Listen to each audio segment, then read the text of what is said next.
بسم الله الفتاح العليم والصلاة والسلام على رسوله الكريم. مساء الخير البنات، واش راكم؟ ان شاء الله تكونوا كامل بخير.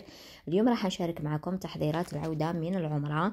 كما قلت لكم الام تاعي راحت للعمرة في رمضان، السمانة التالية تاع رمضان، ومازال ما جاتش، يعني بقى لها 3 ايام وتجي. هنا يعني راني مع التحضيرات، رايحين نسبغوا ورايحين نقوا الحالة يعني. وهذه الفكرة تاع السبيغة يعني دقيقة تالية باش درناها، يعني حتى بقاو 3 ايام فقط، ويعني ولا غير راني حاصله مع السبيغه مع الكاطو مع كلش. المهم الفكره تاع السبيغه يعني تاع الزوج تاعي، انا ما كنتش راح نسبغ، ومن بعد هو قال لي انا نسبغ، يعني نسبغ نكمل له كلش في نهار. خليته هو يسبغ في الصالون وانا هنا راني مع الكراسه هذوما. شوفوا هذه طابله وكراسه قديمه عندها قريبه 15 سنه، والام تاعي كانت راح تمدها، يعني كانت راح تصدقها، وانا قلت لها خلي نسبخها باللون الابيض وتشوفي كيفاش تخرج. يعني صراحة أنا هذه الطابلة عزيزة عليا، عندي فيها ذكريات، وهذه هي يعني راح نسبخها ونشوف كيفاش تخرج. يعني اللون الأبيض هذا كامل راهم يصبغوا به، يعني القش راهو ألاموت في اللون الأبيض. فوالا هنايا شوفوا تحكوا كامل هذيك الطابلة بالبابي فيغ، باش إلا كانت مدفقة فوقها كاش حاجة ولا مثلا كان فيها وسخ ولا يتنحى، تحكوها كامل بالبابي فيغ ومن بعد تبداو تصبغوا. شوفوا هنايا تحبوا تصبغوا هكا بالرولو ولا تحبوا بالبانسو كيما حبيتوا. انا هذوما البلايص هكايا البلا راح نسبخهم بالرولو، وهذوك البلايص يعني المحفرين راح نسبخهم بالبانسو. دوك تشوفوا الطريقه. وهنا راني نسبغ بالبانسو، يعني شوفوا النتيجه ماشي كيف كيف. البانسو يرفد بزاف صبيغه، يعني تخرج صبيغه بيضه. الرولو ما يرفدش بزاف، ولكن بالنسبه للفينيسيون الرولو احسن. يعني الرولو شوفوا تخرج لكم كامل مفينيه، والبانسو شوفوا تخرج فيها واحد لي بلاك هكا. المهم انا راح كامل ندير لها كوش الاول، ومن بعد نزيد لها دوزيام كوش ونشوف اذا خرجت صح. اذا ما خرجتش نزيد تخوازيام كوش، باسكو هذا اللوح يعني راهو شويه مسخ، يعني عندنا شحال ما ذرنيناهش. يعني كل ما يكون اللوح لا كولور تاعو فونسي كل ما تتطلب طبقات اكثر، وكي يكون اللوح تاعك يعني كلاغ يعني قادر غير كوش واحد تخرج لك. انا خذت معايا صراحه 3 كوش، يعني كوش الاول والزوج والثالث. وبعد ما كملت صبغت الكراسه هنا جيت للطابله راح نحكها كامل بالبابي فيغ ومن بعد نسبخها. وهنا مزيه البنات، غير بديت في الطابله جات جارتي، يعني جات كي الحسنه ولا غير جات عاونتني، وجات على غفله ما على بالهاش بلي كنت نسبغ. دارت لي حاله قالت لي علاش ما عيطتيليش نعاونك. يعني انا ما حبيتش نديرونجيها، بالك عندها شغالات ولا. المهم ولا غير عاونتني وهي صبغت لي الطابله. وهنا الزوج راهو يسبغ في الصالون مازال ما كملوش. هذه لا كولور اللي كنا دايرينها من قبل جايه شغل صفراء، نحيناها ودرناه ابيض، يعني درناه كامل ابيض.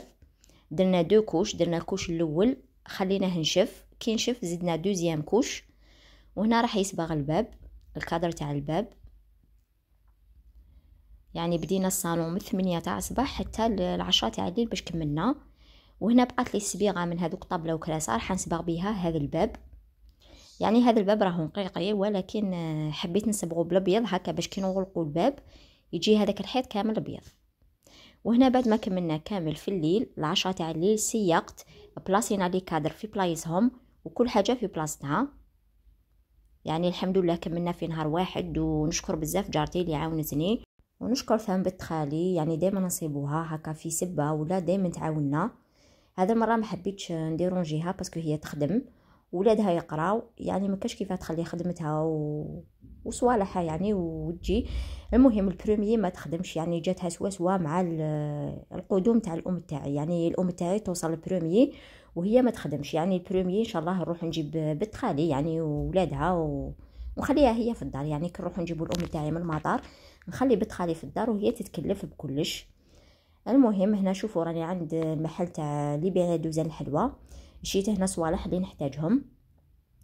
انا جبت غير دوزان تاع الصابلي والدوزان تاع البقلاوه والعرايش، عطيته للجاره هكا باش تبدا لي يعني في الحلوى تاكتيفي لي وتكملهم لي، يعطيها الصحه. يعني على كل حال راح ادير لي البقلاوه والعرايش، وانا راح ندير صابلي تاع شوكولا.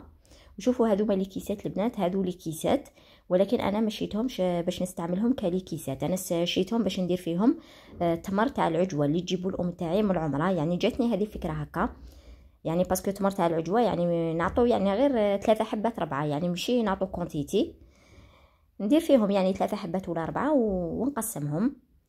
وهنا شيت هذوما لي طوخشو مع لي قوبلي تاعهم، وهذو باش نقسموا فيهم الكاطو تاع العمره.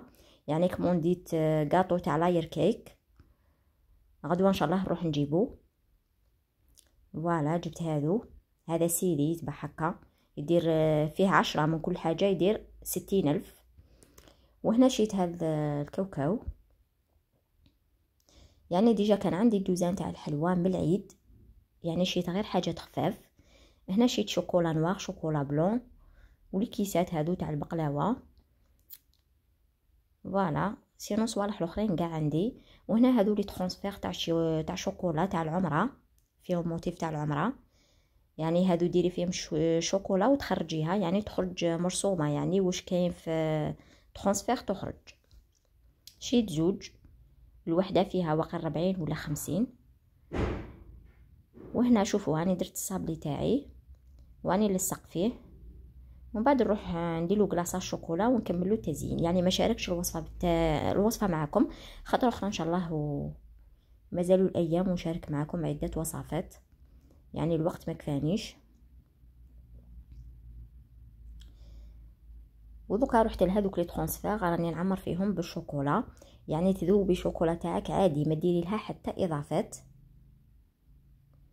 شوكولا وحدها، ما ديري لها لا حليب لا زيت، باسكو اذا فات فيك درتي لها الحليب ولا الزيت ودرتيها في هذو ديمول ما راح تديموله، يعني راح ما تجيكش مليحه. ديري شوكولا وحدها، وبعد كي تقلاصي يعني هذاك الصابلي زيدي له، يعني تحبي تزيدي له الحليب ولا الزيت ولا كيما حبيتي. ولكن نعطيكم نصيحه، دائما في لي مول تاع سوا تاع سيليكون ولا هادو ما تزيدوش حتى حاجه للشوكولا باش تديموله بكل سهوله. وهنا راح نقلاصي هذاك الصابلي، هنا درت له شوكولا نوار، ما درتهاش مارون كيما لي ترانسفير هكا باش نكسر اللون، ما نديرهمش نفس اللون. اذا درتو صابلي تاعكم شوكولا عاديه ديروا لي ترانسفير في النوار، ولا درتو لي ترانسفير في النوار ديروا هادو في المارون هكا باش تكسروا اللون باش يجي باين هذاك الديكور. دوك انا نوريكم كيفاش تلصقوا هذوك الاخرين، يعني تحطوهم من الفوق برك قبل ما تنشف الشوكولا، باسكو الا فات فيها نشفت ما يلصق لكمش. وهذوك لي ترانسفير يتنحاو بكل سهوله، شوفوا البنات ويخرجوا مرسومين، يعني شابين بزاف. وهذا الحلوى كي ديروها في الكيسات تزيد تولي يعني تعطيها جماليه. وهذا هو تحضيراتي تاع اليوم، واستناوني في الفيديو تاع غدوه ان شاء الله. وفي الاخير ما تنسونيش باللايك والاشتراك، والى اللقاء.